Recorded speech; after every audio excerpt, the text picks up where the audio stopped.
Hello and welcome to online tutorial. Today we are going to discuss on the topic protein denaturation. We all know that the primary structure of a protein gives rise to regular motifs that are secondary structure. These regular motifs or secondary structure arrange itself into a well three-dimensional array, and that is known as tertiary structure of a protein. This tertiary structure of protein is well stabilized and able to perform the biological function. The forces which are responsible to maintain the tertiary structure of the proteins are the same, which includes the weak interactions. Now, whenever a process or the things that leads to a disruption of this three-dimensional structure of a protein or tertiary structure of a protein, then it is known as protein denaturation. Here you can see the example that this particular protein, which is shown here in the circle, is known as native form of the protein or the original form of the protein.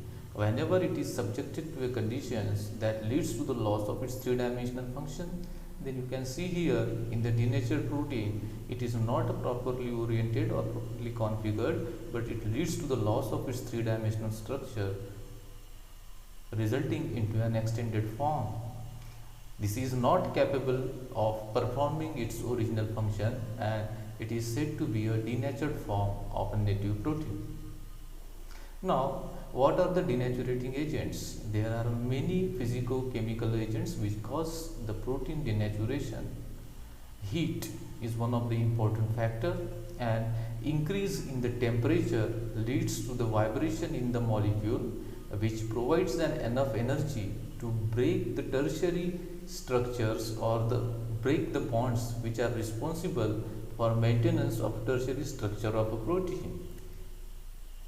And therefore increase in the temperature leads to the vibrations in the molecule and breakage of the bond that otherwise stabilize the protein structure. Another important agent is the pH. pH either very low or very high. So both the extremes of the pH reduces an electrostatic interactions, which helps in stabilization of the protein structure. And if they are disturbed, then the structure and ultimately the function of the proteins get disturbed. There are certain chemicals such as urea and guanidine hydrochloride, which forms a stronger hydrogen bonds with the protein molecules, and these bonds are so stronger than that of the bond which already exists in the protein molecule. Therefore, this bond which newly formed with this chemical leads to the disruption of the protein structure.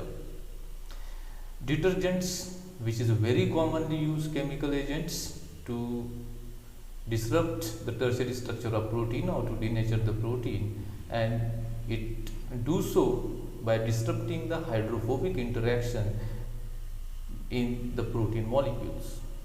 It also leads to a breakage of the electrostatic interaction too. This is an SDS, which is very commonly used detergent. It stands for sodium dodecyl sulfate, and another detergents such as CTAP and many others are also used for this purpose.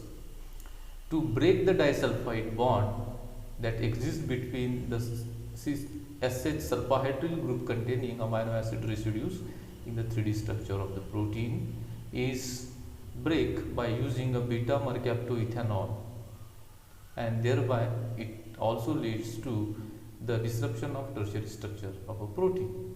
Thank you very much, and this is the process of protein denaturation. Thanks a lot.